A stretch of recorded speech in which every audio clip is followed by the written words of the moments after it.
Bonjour, mon nom est Jean-Jacques Nantel. Dans la dernière vidéo, on a vu qu'on allait de surprise en surprise quand on comparait la situation économique de Montréal et du Québec avec les autres endroits similaires dans le reste du monde. Montréal contrôle l'immense fleuve Saint-Laurent qui est visible depuis la Lune. C'est un des ports en eau profonde les plus éloignés des côtes du monde entier. Il s'agit d'une ville industrielle et maritime au même titre que Londres, Alger ou Istanbul. C'est même une ville internationale véritable, avec un accès à l'océan, alors qu'une ville comme Toronto, par exemple, est certainement multiculturelle, mais n'a pas d'accès à l'océan. Le Québec habité occupe les deux rives du Saint-Laurent et est relié par le Saint-Laurent aux deux rives des Grands Lacs, ce qui fait que le Saint-Laurent draine les ressources du continent le plus riche du monde et les produits de deux des 7 pays les plus riches du monde, c'est-à-dire les États-Unis au sud des Grands Lacs et le Canada au nord. Montréal, on l'a dit, est à la tête de 4 corridors économiques. C'est donc à Montréal qu'aurait dû se concentrer la richesse et l'industrie au Canada. Or, c'est pas ça qui est arrivé. Ça s'est concentré à Toronto, qui est devenue une ville riche au milieu de pauvres. C'est d'autant plus étonnant que l'économie de l'Ontario s'intègre de plus en plus à l'économie de la ceinture de rouille qui est située au sud des Grands Lacs. Une ceinture de rouille qui est en déclin continuel. C'est à tel point que la transcanadienne ne passe même pas à travers Toronto. Tout cela, c'est vraiment troublant. Quand un peuple, de travailleurs, producteurs, comme les Québécois, reste pauvre après plusieurs siècles à essayer de devenir riche, il y a toujours au moins une raison fondamentale qui explique son échec économique. C'est cette raison fondamentale qu'on va rechercher dans la présente vidéo. Cependant, avant d'essayer d'expliquer le miracle ontarien et l'échec québécois, je crois qu'il est nécessaire de vous infliger une petite dose de théorie géopolitique. Une ville ou un pays riche, ça commence toujours petit et pauvre. Au début, il y a quelques pionniers qui s'installent sur le territoire vide, qui coupent la forêt, qui dégagent des terres de culture.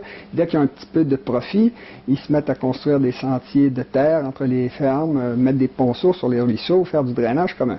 À mesure que la richesse se développe, qui dégagent plus de petits profits, ils font des enfants, la population augmente, l'économie se développe, les petits sentiers de terre deviennent des routes de terre, puis des routes pavées, les ponceaux deviennent des ponts de bois, puis des ponts de métal, et les petits villages se transforment en villes, c'est-à-dire que le pays devient riche avec de grandes villes, grosses populations instruites, et des industries performantes. C'est l'effet du temps qui permet aux petits profits accumulés et réinvestis de transformer un territoire pauvre en territoire riche. Cette recherche des petits profits a orienté toute la structure économique de la planète et toute l'histoire de l'humanité. Depuis l'invention de l'agriculture et surtout depuis la révolution industrielle, les êtres humains ont appris à économiser l'énergie, minimiser les dépenses d'énergie et surtout le gaspillage de travail, notamment en concentrant leurs champs de culture, leurs ateliers, leurs industries et leurs populations sur les territoires les plus plats possibles où c'est particulièrement rentable de s'échanger des biens et des services. C'est-à-dire qu'ils sont installés dans les fonds de vallée, dans les plaines, sur le bord des océans. Les surfaces plates dont on parle, en langage savant, ça s'appelle des équipotentiels. Pour augmenter encore leur richesse, les êtres humains ont développé les transports par eau sur les rivières, les fleuves, les lacs, les océans. Sur l'eau, c'est vaste, c'est plat, on peut se diriger un peu à volonté et on peut même se laisser porter gratuitement par les courants marins ou par les vents dominants. Les océans représentent l'équipotentiel de base de la planète, l'équipotentiel la plus basse sur la planète et la plus universelle puisqu'elle rejoint la plupart des pays. Le seul endroit où ça soit plus payant de construire une métropole industrielle que sur le bord des océans, c'est au bout d'un fleuve navigable comme à Montréal. Une ville comme Montréal a une vocation commerciale naturelle qui permet de réduire l'effet du dénivelé de 69 mètres qui existe entre les basses terres du Saint-Laurent et le lac Ontario. On réduit les coûts de transbordement qui sont toujours très importants parce qu'ils se multiplient avec le temps. On fait des échanges entre les matières premières qui descendent du centre des continents et les produits finis qui viennent de l'océan par le fleuve Saint-Laurent. Au Québec et à Montréal, tout le travail a été fait pour développer les infrastructures et rendre l'économie de plus en plus performante. Mais ça n'a pas fonctionné. On dirait qu'il y a quelque chose qui draine notre énergie et notre richesse, une espèce d'hémorragie qui nous vide de notre substance et qui dure depuis des siècles. Quand on essaie d'expliquer ce phénomène-là, il vient tout de suite à l'idée le climat comme coupable. Le Québec a effectivement un climat très dur, 4 saisons marquées, un hiver qui coûte très cher. 100 000 gagnés au Québec, c'est pas mal moins que 100 000 gagnés en Californie. Quand on achète une maison au Québec, on est obligé de payer une cave qui descend 4 pieds en dessous du niveau de la terre, en dessous de la gelée d'hiver. On a un toit isolé, on a toujours 2 murs avec l'isolant entre les deux.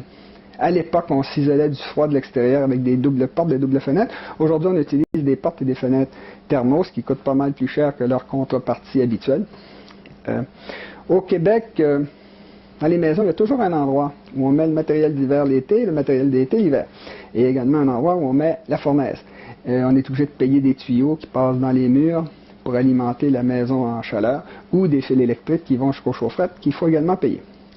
Ça coûte tellement cher le chauffage au Québec que depuis longtemps, les Québécois ont compris que c'était mieux de mettre les escaliers à l'extérieur des maisons, même si le pays est couvert de glace et de neige glissante. C'était le meilleur compromis possible pour maximiser l'espace habitable dans les maisons chauffées.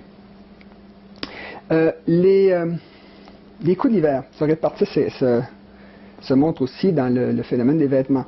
Au Québec, les gens ont des vêtements d'hiver, des vêtements d'été, des vêtements pour le printemps-automne. C'est la même chose pour la nourriture. On a une seule récolte au Québec, alors que des pays comme la Californie, la Campanie ou la région de Shanghai peuvent avoir jusqu'à 3 récoltes par année. Nous, on est obligé de faire venir à grands frais, souvent par avion, nos fruits et nos légumes d'hiver. Nos voitures doivent être équipées par des pneus d'hiver, des chaufferettes, ça prend de l'antigel. Même nos équipements de loisirs sont dédoublés.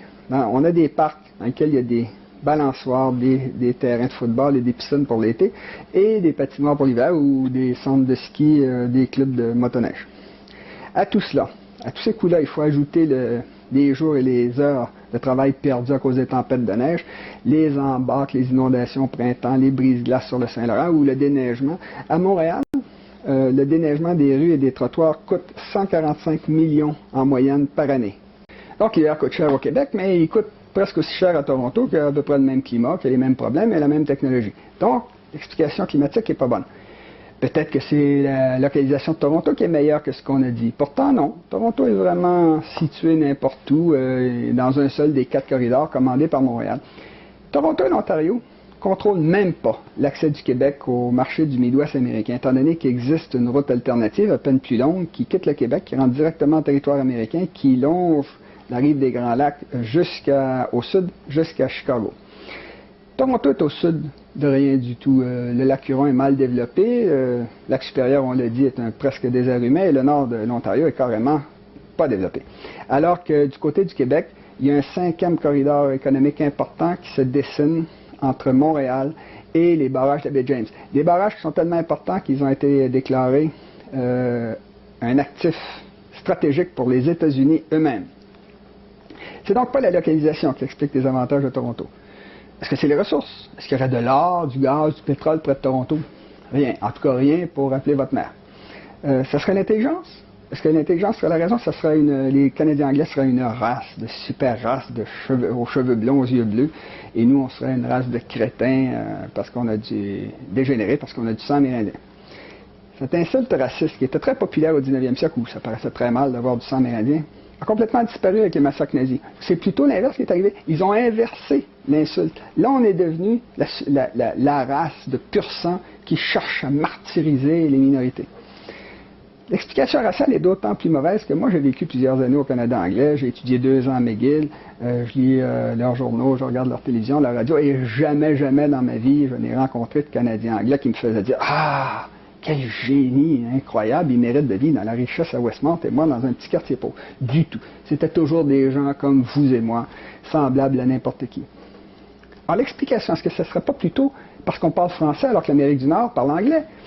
D'abord, le Québec c'est 8 millions d'habitants, c'est pas petit, et on parle une langue internationale qui est parlée dans une trentaine de pays. C'est vrai, on est au nord des États-Unis anglophones. Mais si on regarde dans le reste du monde, la petite Scandinavie, par exemple, il y a 5 pays, 5 millions et demi d'habitants qui parlent des langues typiques à chacun de ces pays-là. Ces pays-là sont riches, tout va bien. C'est même les meilleurs du monde. Et alors, même si au sud, il y a l'Allemagne, 82 millions d'habitants, et à l'est, vous avez la Russie, qui compte 143 millions d'habitants, qui en a déjà compté 250 millions du temps de l'URSS. Donc, le français est une mauvaise explication. Est-ce que ça serait parce que la culture française serait inférieure à la culture anglaise? C'est bien ça. C'est jamais arrivé, surtout pas avant la guerre des Deux Roses en Angleterre où le français dominait complètement la culture. Est-ce que ce serait parce que la culture québécoise serait inférieure? Les dépliants touristiques du Canada anglais eux-mêmes décrivent la culture vibrante de Montréal. Donc, c'est pas ça. Est-ce que ce serait la main de Dieu ou l'action du diable avec sa petite fourche? Bon, si on arrête l'ironie, la vraie raison de l'infériorité économique du Québec francophone par rapport au Canada anglais, c'est celle qu'on a donnée dans la première vidéo. C'est-à-dire que quand vous êtes puissant, vous êtes riche, quand vous êtes faible, vous êtes pauvre. C'est à ça que ça sert, la puissance. C'est à ça que ça sert d'être fort et respecté. Ça sert à faire des sous, beaucoup de sous. Quand le Québec sera puissant, il sera riche. Là, il est faible, il est pauvre. Avant la conquête de 1760, la Nouvelle-France se débrouillait aussi bien que n'importe quelle autre colonie. Si les Anglais ont dépensé des millions pour nous envahir, c'était parce qu'ils avaient l'intention de se rembourser en nous volant. J'entends déjà des gens dire « Ah, ils se plaignent de trucs qui sont passés il y a 253 ans. » Non, non, non, non, non. Je me plains de pillages qui ont eu lieu depuis 253 ans. Quand les Anglais sont entrés ici, ils ont expulsé nos élites. Ceux qui sont partis en France, c'était les meilleurs d'entre nous, les gouverneurs, les marchands, les fonctionnaires. Ce qui est resté, c'était une population de paysans, c'est-à-dire la partie la plus pauvre, la moins éduquée, la plus prolifique d'une population, et quelques élites qui pouvaient vivre d'une population de paysans. Des prêtres s'occupaient des âmes, des médecins s'occupaient des corps, des avocats s'occupaient des querelles de clôture. Les Anglais ont décapité notre peuple, ils ont déséquilibré notre culture, ce qui a permis à l'Église catholique de prendre le contrôle du Québec pendant plusieurs siècles, pendant 2 siècles. Les Anglais, eux, se sont installés confortablement au sommet de notre pyramide sociale. Ils ont repris les meilleures maisons, les meilleurs quartiers, les meilleures villes, nos routes, nos infrastructures, notre commerce, nos industries, nos alliances indiennes à leur profit. Puis ensuite, ils se sont transmis ces avantages-là d'arrière-grand-père à grand-père, à père, à fils, à petit-fils, à arrière-petit-fils, jusqu'à aujourd'hui. Et pour s'assurer de conserver leur prédominance, ils nous ont maintenus dans la pauvreté artificiellement en utilisant toutes sortes de petits trucs sailles, comme le serment du test, qui consistait pour un catholique à signer un document où il renonçait à la primauté morale de l'Église catholique. Alors, tous les Anglais étaient fonctionnaires. Où ils nous traitaient de crétins parce qu'on ne comprenait pas les ordres qui nous lançaient uniquement en anglais, ou ils nous faisaient passer des tests d'intelligence en anglais, pour ensuite nous dire qu'on était des crétins parce qu'on avait échoué. C'était mon père qui a joué ce tour-là. Il s'agissait de détournements délibérés, conscients, planifiés, qui étaient faits partout ailleurs dans l'Empire britannique par le même genre de gens. Il ne s'agissait même pas de vols de grands seigneurs plus ou moins distraits. Il s'agissait de petits vols au jour le jour par des petits caporaux d'industrie qui volaient un petit peu d'argent ici, des petites promotions, des petites augmentations de salaire. Au Québec, les populations anglaises ont toujours été périphériques. Elles étaient dans les cantons de l'Est, dans le West Island montréalais ou à Ottawa, directement sur l'épiderme du Québec. C'est le principe de la sangsue. Ils se collaient sur le peuple québécois et ils nous suçaient le sang pour s'enrichir à nos dépens, mais sans jamais tuer la victime pour que ça puisse durer le plus longtemps possible. C'est l'origine de l'hémorragie dont on se plaignait tantôt et des anomalies qu'on a énumérées dans la dernière vidéo. La première preuve flagrante de ce que je viens de dire, c'est que les Anglo-Québécois qui sont arrivés 150 ans après nous et qui forment seulement 4,5% de la population ont, payé par l'État, 3 universités, 5 cégeps, 18 hôpitaux, des villes défusionnées, des commissions scolaires, etc. La deuxième preuve flagrante, c'est la différence de traitement qu'il y a entre Ottawa et Gatineau. Gatineau est à 1 mm d'Ottawa. Quand vous allez à Ottawa, vous voyez des beaux édifices, des belles maisons, des belles plates-bandes. Vous traversez le pont, tombez sur des petits duplex plus ou moins riches. Ce qui se passe au Montréal, au Québec et à Ottawa se passe également ailleurs au Canada. Quand j'ai travaillé à Toronto, je travaillais dans des agences gouvernementales et je voyais souvent, il faut l'admettre avec honnêteté, que les Canadiens anglais prenaient parfois des décisions en faveur de Montréal, parfois des décisions en faveur de Toronto. Ça allait et venait, c'est-à-dire 3 fois en faveur de Toronto, 1 fois pour Montréal, 3 fois pour Toronto, 1 fois pour Montréal. Ça allait et venait comme ça. C'était devenu tellement habituel que j'avais l'impression que c'était devenu inconscient. Dans la prochaine vidéo, je vais énumérer beaucoup des anomalies qui ont été, des vols qui ont été faits au cours des 253 années passées. Et je vais surtout parler des vols qui s'en viennent dans les années qui viennent et qui vont coûter à chacun d'entre vous des milliers de dollars. Si vous avez aimé la vidéo que vous venez de voir, distribuez-la librement dans vos médias sociaux. J'ai eu du plaisir à vous la présenter et je vous dis au revoir.